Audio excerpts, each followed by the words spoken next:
mix by Yadav की भोजपुरी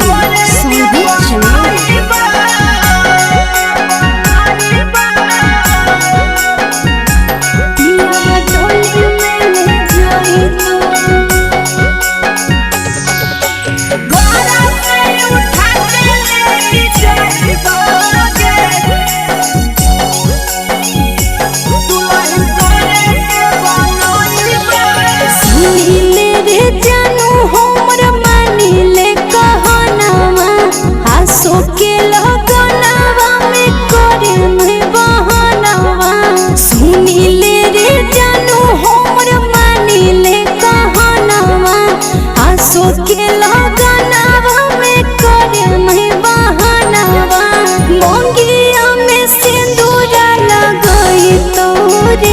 पियावा टोली में ले जाई तो मोंगिया में सिंदूरा लगाई तो रे पियावा टोली में ले जाई तो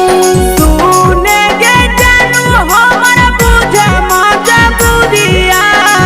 कैसे के सहबो जानू तोरा से दुदिया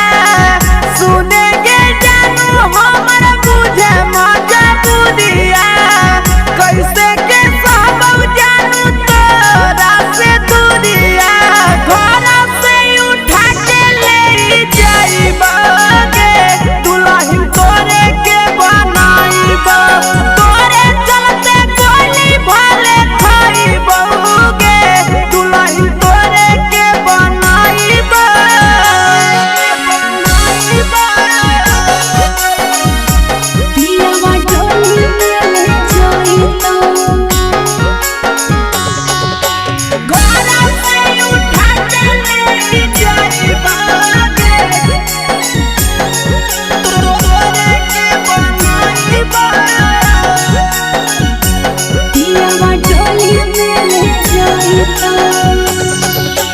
जदी हमारा दोसारा से करे पर तो शादी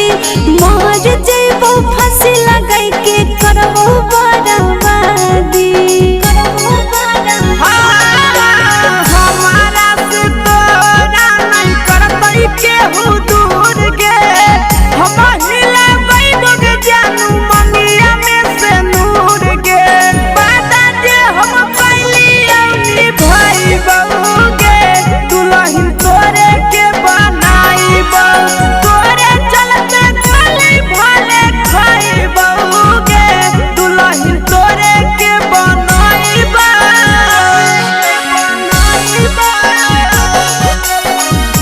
पियावा टोली में ले जाई तो घोड़ा से उठा के ले जाईब तोरे के बनाईब पियावा टोली में ले जाई तो तोरी नामे जानू सब कैलिए उमरिया जियबै मरबै साथे दोनों खैले ही खिरिया छोड़बौ नहीं सात जन्म ले आशीष विकास गे बाबू मैया से बात करहियो करे विश्वास गे